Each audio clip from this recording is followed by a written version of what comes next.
ఇవాళ నేను ఇక్కడ రాజకీయం మాట్లాడడానికో రాజకీయం చేయడానికో రాలేదు. నేను స్థానిక ఎమ్మెల్యే గారిని కూడా కోరుతా ఉన్నా, స్థానిక ఎంపీ గారిని కూడా కోరుతా ఉన్నా, హంతకుడు ఎవడైనా హంతకుడే. వాడు ఏ పార్టీ వాడైనా, ఏ పార్టీ వాడైనా వాడిని ఖచ్చితంగా శిక్షించాల్సిందే. 8 మంది ఈరోజు ఈ హంతకుల ముఠా కలిసి ఆ పాపను హత్య చేసింది. ఆ 8 మందిని జైల్లో పెట్టాలా, ఆ 8 మందిని ఖచ్చితంగా హత్యా నేరం కింద అరెస్ట్ చేయాలన్నదే మా ప్రధానమైన డిమాండ్. తర్వాత ఆ కుటుంబాన్ని తప్పకుండా సరే మేము పార్టీ పరంగా మేము ఆదుకుంటాం, ఆ ఇల్లు కట్టిస్తాం, అది పెద్ద సమస్య కాదు. కానీ రాష్ట్ర ప్రభుత్వం కూడా స్పందించాలా. రాష్ట్ర ప్రభుత్వం కూడా ఖచ్చితంగా స్పందించి ఈ దుర్మార్గమైన అహంకారంతో ఆధిపత్యంతో అధికారం అండ చూసుకొని చెలరేగిపోయి ఆ పసిగుడ్డుని ఏదైతే హత్య చేసినారో రాష్ట్ర ప్రభుత్వం కూడా స్పందించి 1 కోటి రూపాయలు నష్టపరిహారం ఖచ్చితంగా ఆ కుటుంబానికి అందించాలి. ఆ కుటుంబంలో చదువుకున్న వాళ్ళు ఎవరైనా ఉంటే, గణేష్ గాని వాళ్ళ తమ్ముడు గాని వాళ్ళ చెల్లి అక్క గాని ఉంటే తప్పకుండా వారికి వెంటనే ప్రభుత్వ ఉద్యోగం ఇవ్వాలి. ఆ కుటుంబానికి అండగా నిలబడాలి. ఆ అమ్మాయిని, ఆ పసిగుడ్డును, 2 నెలల పసిగుడ్డును, పొత్తిళ్లలో ఉన్న పసిగుడ్డును హత్య చేసిన హంతకులను ఖచ్చితంగా శిక్షించి జైల్లో వేయాలి. అవసరమైతే ఉరి శిక్ష చేయాలి తప్ప వదిలిపెట్టొద్దని నేను కోరుతా ఉన్నా. దయచేసి ఇక్కడికి వచ్చిన మిత్రులను కూడా నేను కోరుతా ఉన్నా. సరే మేము చుట్టపుగా వచ్చినాం పోయినాం, కానీ ఇక్కడ ఉన్న మా తమ్ముళ్ళు బీసీ, ఎస్సీ, ఎస్టీ అందరూ జేఏసీగా ఏర్పడి విశారదన్ గారు, మందకృష్ణ గారి తరఫున, బీఎస్పీ తరఫున అందరూ కొట్లాడుతా ఉన్నారు, బీఆర్ఎస్ తరఫున కొట్లాడుతా ఉన్నారు. ఈ పోరాటం ఆపకండి. న్యాయం జరిగేదాకా మరి జనార్దన్ రెడ్డి మీ ఎంబడి ఉంటాడు. మరి జనార్దన్ రెడ్డి కూడా నేను విజ్ఞప్తి చేస్తా ఉన్నా, ఒక ధర్నాతోనో ఒక దీక్షతోనో ఈ కుటుంబానికి న్యాయం జరగదు. న్యాయం జరిగేదాకా, ఈ దుర్మార్గులను శిక్షించేదాకా వదిలిపెట్టొద్దు. మానవత్వానికే మచ్చ తెచ్చిన ఈ దుర్మార్గులను ఖచ్చితంగా వదిలిపెట్టద్దు. రాష్ట్రం మొత్తం ఒక సందేశం పోవాలి. ఇట్లాంటి ఎక్కడ జరిగినా సమాజం ఊరుకోదు. ఇట్లాంటి ఎక్కడ జరిగినా మనుషులు స్పందిస్తారు. మనసున్న మనుషులు తప్పకుండా ఆ కుటుంబానికి అండగా నిలబడతారని చెప్పి మనందరం కూడా ఒక సందేశం నాగర్ కర్నూలు నుంచి ఇద్దాం.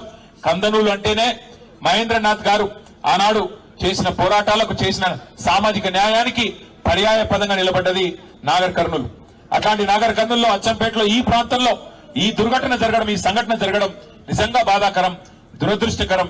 ఆ పసిగుడ్డుకు మనం ఇవ్వగలిగిన ఒకే ఒక నివాళి, ఆమెను చంపిన హంతకులను న్యాయం జరగాలి, ఆ హంతకులకు శిక్ష పడాలి. ఖచ్చితంగా కుటుంబానికి మనందరం అండగా నిలబడాలి. మళ్ళొక్కసారి ఇందులో రాజకీయాలు వద్దు, ఫలానా వారిని తిట్టడం వద్దు, ఇంకొకరిని తిట్టడం వద్దు. కానీ ఆ హంతకులు ఏ పార్టీ వాళ్ళైనా, ఎవరి మనుషులైనా వారిని శిక్షించేదాకా వదిలిపెట్టం. శాసనసభ సమావేశాలు 16వ తారీఖు నుంచి ప్రారంభం కాబోతా ఉన్నాయి. ఒకవేళ ఈ లోపల న్యాయం చేసి ఆ 8 మందిని జైల్లో పెట్టకపోతే, వారి మీద హత్యా నేరం మోపకపోతే తప్పకుండా శాసనసభలో కూడా వదిలిపెట్టం. ప్రభుత్వాన్ని గల్లబట్టి అడుగుతాం. శాసనసభలో, శాసన మండలిలో ఖచ్చితంగా నిలదీస్తాం.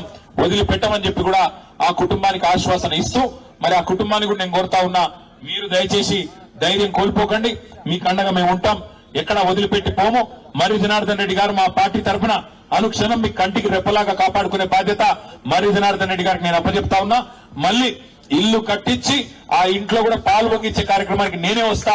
వచ్చి తప్పకుండా మీకు అండగా నిలబడతా అని చెప్పి కూడా గణేష్ కు, అదేవిధంగా చంద్రకళ గారికి, మౌనిక గారికి, వారి సోదరికి, వారి తమ్ముడికి కూడా మళ్ళొకసారి తెలియజేస్తూ పత్రికా మిత్రులను కూడా నేను కోరుతా ఉన్నా. ఈ రోజు ఈ సంఘటన, ఈ 2 నెలల పసిగుడ్డు నిజంగా ఒక ఎమ్మెల్యే బిడ్డనో, ఒక ఎంపీ బిడ్డనో, ఒక రాజకీయ నాయకుడి బిడ్డనో అయితే ఇట్లే ఉంటుండే ఇలా స్పందన అధికార యంత్రాంగం మీరు కూడా ఆలోచించండి. మీడియాలో కూడా చూపెట్టండి. ఒక సామాన్యుడు కదా, గొంతు లేదు కదా, గణేష్ కదా, ఆయనకి ఎవడున్నాడు అని అనుకుంటున్నారేమో. ఇంతమంది నిలబడ్డం ఇవాళ రాజకీయాలకు అతీతంగా భవిష్యత్తులో కూడా నిలబడదాం. తెలంగాణ సామాజిక చైతన్యాన్ని చాటుదాం. తెలంగాణ సమాజంలో కులము, మతం పిచ్చి లేదు. మన దగ్గర ఇంకో వేరే రాష్ట్రంలో ఉన్నట్టు కులం, మతం పేరు మీద రాజకీయాలు లేవు. అదే పద్ధతుల్లో మనం భవిష్యత్తులో కూడా నడవాలా. ఇక్కడ అందరూ ఒకటే, అందరి ఓట్లో ప్రవహించేది గదే రక్తం, అందరికి ఉన్నది గదే గుండె, గదే కాలేయం అన్నట్టుగా అందరం కలిసికట్టుగా ఆ కుటుంబానికి కులాలకు అతీతంగా నిలబడదాం. అది మర్రి జనార్దన్ రెడ్డి అయినా, లేకపోతే విశారదన్ అయినా, మందకృష్ణ అయినా, బీఎస్పీ అయినా, కేటీ రామారావు అయినా, ఎవరైనా అందరం మనుషులమే. అందరం ఇవాళ ఒక తండ్రిగా చెప్తా ఉన్నా నేను. నిజంగా తల్లడిల్లిపోయింది వార్త చూసిన తర్వాత, గుండె తల్లడిల్లిపోయింది. 2 నెలల పసిగుడ్డును తనడానికి మనిషి అనేటోనికి మనసు వస్తుందా? వాడు మానవ మృగమా, ఇంకోటి వాడు బయట ఉండాలనా అటంటోడు? అందుకే నేను అంటున్నా, ఇక్కడ కులం లేదు, మతం లేదు, ఏది లేదు. ఆ తల్లికి, ఆ కుటుంబానికి న్యాయం జరగాలి. జరిగేదాకా మనం వదిలిపెట్టొద్దని మీడియాను కూడా ప్రత్యేకంగా కోరుతూ, ముఖ్యంగా నాగర్ కర్నూలులో ఉండే చైతన్యవంతమైన ఈ ప్రాంతం, గోరే టెంకన్న లాంటి మహా ప్రజా కవులు పుట్టిన ఈ ప్రాంతం, అట్లాంటి ఈ ప్రాంతంలో ఈ దుర్ఘటన జరగడం అందుకే చాలా చాలా బాధాకరం. న్యాయం జరిగేదాకా ఆ కుటుంబానికి అండగా నిలబడదామని మళ్ళొకసారి మీ అందరికీ విజ్ఞప్తి చేస్తూ వాళ్ళ కదిలి వచ్చిన ప్రతి ఒక్కరికి తప్పకుండా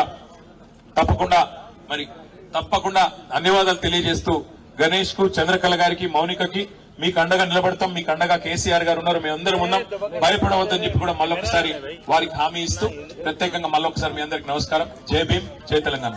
మీరు తెలుగు స్పష్టంగా చదవగలుగుతారా? తెలంగాణ యాస మీద మంచి పట్టు ఉందా? అయితే మీకోసం క్యూన్యూస్ ఒక మంచి అవకాశం కల్పిస్తుంది. ఇది ప్రత్యేకంగా విద్యార్థులు, గృహిణులు, వయసుతో సంబంధం లేకుండా ఎవరైనా సరే మీరు ఇంటి దగ్గర నుంచే పని చేసుకోవచ్చు. మీ వాయిస్తోనే ఇంట్లో ఉంటూనే మంచి ఆదాయం సంపాదించుకోవచ్చు. ఇంకెందుకు ఆలస్యం? వర్క్ ఫ్రమ్ హోమ్ కి ఇప్పుడే సంప్రదించండి. మా నెంబర్లు 8688926084, 8143001981.